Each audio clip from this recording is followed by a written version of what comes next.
Les Diables belges reviennent de l'enfer pour défier le Brésil. Les Diables rouges ont longtemps cru que la malédiction des favoris leur était tombée dessus. Mais la Belgique, menée 2-0 jusqu'à la 69e minute, est revenue de l'enfer pour renverser au bout des arrêts de jeu le Japon, 3-2, et retrouver le Brésil en quart de finale du mondial de 0-1-8.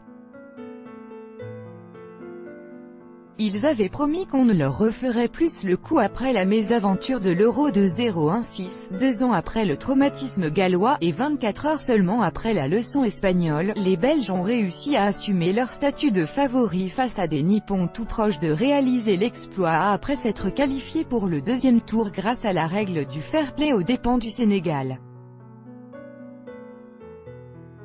Mais comme le huitième de finale du mondial de 0-1-4 remporté après prolongation face aux États-Unis, 2-1, ils ont affiché une fébrilité inquiétante.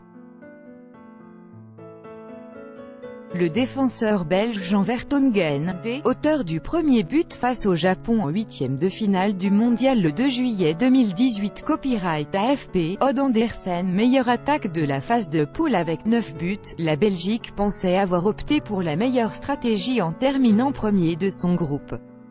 Certes, pour basculer dans la partie de tableau la plus difficile de la compétition, mais pour éviter aussi la Colombie, adversaire a priori plus dangereux que le Japon. Mais ce mondial donne la part belle aux petites équipes, à l'image de l'exploit de la Russie face à l'Espagne dimanche.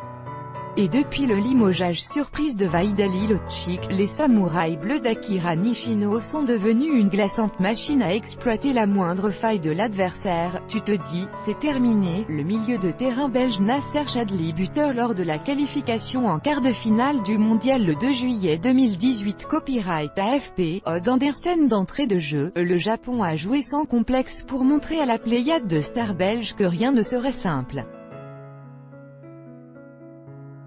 S'il aurait mérité de s'incliner durant le temps fort belge, 4 minutes de folie avec autant d'occasions franches, Lukaku, 25e, De Bruyne, 26e, Hazard, 27e, Compagnie, 28e, les samouraïs bleus ont profité des espaces béants laissés par l'ambitieux dispositif belge en 3-4-3, notamment sur les côtés lorsque Meunier et Carrasco, plus ailiers que latéraux, n'assuraient pas leur repli défensif. Le premier avertissement pour les Belges est intervenu juste avant la mi-temps, avec 2 occasions japonaises. Mais dès le retour des vestiaires, la passivité belge a été sanctionnée. Sur une sublime passe de Shibazaki, Haraguchi a profité d'une hésitation de Vertonghen pour battre Courtois, 48e, 1-0. Quelques minutes plus tard, Inouï montrait qu'il est digne de son nom en lâchant une incroyable frappe des 20 mètres hors de la portée de Courtois, 52e, 2-0. La Belgique, autoproclamée candidate au titre, était sérieusement menacée d'élimination. Début de deuxième période, 0-1, 0-2, tu te dis, c'est terminé, a raconté Thomas Meunier, après le match. Moi j'étais tranquille, ils ont marqué 2 buts en 5 minutes, on pouvait le faire aussi.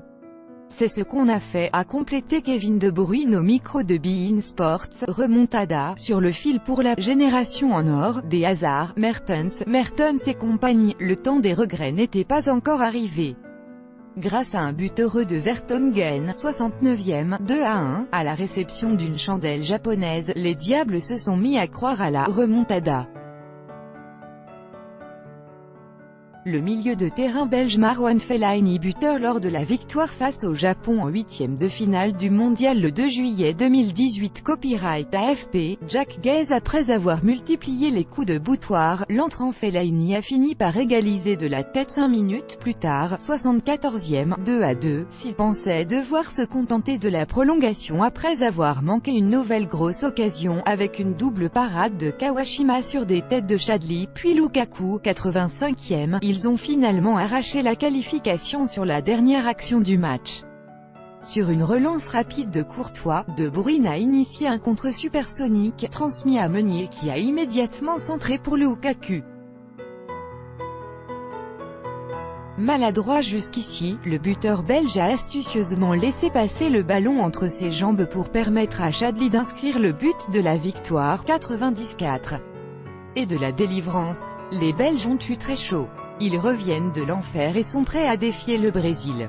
Tout droit de reproduction et de représentation réservé. Copyright 2018, Agence France Presse.